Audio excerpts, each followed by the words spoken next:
Jaučiuosi labai nesmagiai, kai man prikaišioja, esą aš nužudžiau ežiuką. Patikėkite, tai visiška nesąmonė, aš niekada nesu nužudęs jokio ežiuko ir galiu tai įrodyti. Ta vakarą, tiksliau sakant naktį, nes jau buvo 2 valanda, mes važiavome iš Pilaitės į Lazdynus.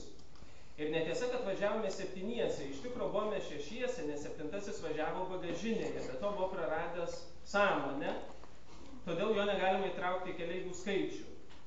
Tiesą sakant, buvom 5, nes 6 įvykio metu miegojo. Na, bet jeigu jums labiau patinka, galiu sutikti, kad vis dėlto buvom 6, pagaliau čia nėra didelio skirtumo. Vairavau aš, nes vienintelis turėjau vairuotojo pažymėjimą.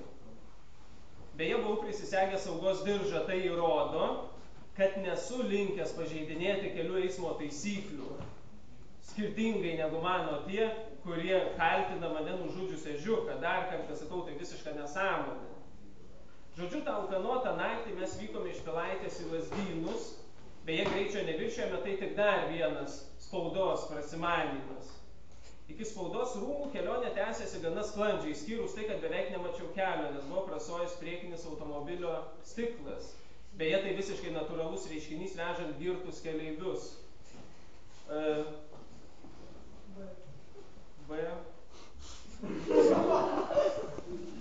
Girtus keleivius, aš pats buvau absoliučiai blaivus, tai įrodė kraujo ekspertizė. Ją medikai atliko 2 kartus, taigi abejoti neverta. Važiuojant naktį galima užmigti, todėl mes stengiamės palaikyti pokalbį. Kalbėjomės apie tai, ką veiksime Lazdynuose, todėl turiu pareikšti, jo gandai, esą buvo kalbama apie ežiukus, yra grynas prasimanymas. Netoli spaudos rūmų ir atsitiko tas įvykis, kuris sukėlė tokį skandalą ir kurį noriu čia aptarti. Tiesa, tuo metu aš irgi pamaniau, jog ten buvo ežiukas, bet vėliau supratau klydęs. Visų pirma, pervažiuotas ežiukas nebūtų taip klykęs, kaip taip pastebėjo vienas iš keleivių, tai turbūt buvo katė. Visgi aš manau, jog katės ten nebuvo, sustojamės jos neradome. Radome tik žmogų, bet jis buvo negyvas, todėl negalėjome paklausti, ar jis kartais nematė kokios nors katės. Po to ir prasidėjo nesusipratimai. Atvažiavusi policija patikrino žuvusiojo kišenes ir aptiko pasą, kuriame buvo įrašyta ežiuko pavardė. Išgirdę, kad žuvo kažkoks ežiukas, iš gamtos inspekcijos atvažiavo rimti pareigūnai ir ėmė ieškoti to gyvūnėlio palaikų. Jie rado kažkokį ekskrementą ir pareiškė, jog tai ir bus tas ežiukas. Veltui gynėmės, kad nenužudėme jokio ežiuko po galais, iš kur prie spaudos rūmų gali būti ežiukų. Deja, buvo sukeltas didelis triukšmas, veltui teisinaus, kad nenužudžiau jokio ežiuko, tik žmogų tokią pavardę.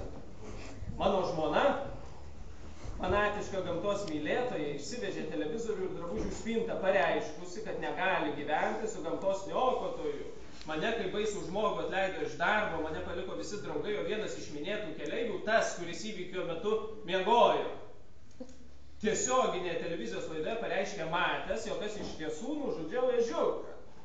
Bet tai melas. Be to kalbama, kad tai esą ne pirmas mano nužudytas ežiukas. Tikras brolis patvirtino žurnalistams, kad aš nuo mažens nemėgau šių gyvūnėlių ir juos kankindavau. Tai visiška nesąmonė, ežiukus iki šiol buvau matęs tik biologijos vadovėlėje ir pažintinėse televizijos laidose apie gamtą. Nežinau, kaip man teks toliau gyventi. Noriu išvykti į užsienį, bet kur nors toliau, nes apie nutikimą su ežiuku jau rašė Lenkijos ir Vokietijos spauda ir šiose šalyse esu nepageidaujamas. Galbūt išvažiuosiu į JAV ir ten pradėsiu naują gyvenimą. Juk tikrai nenužudžiau jokio ežiuko.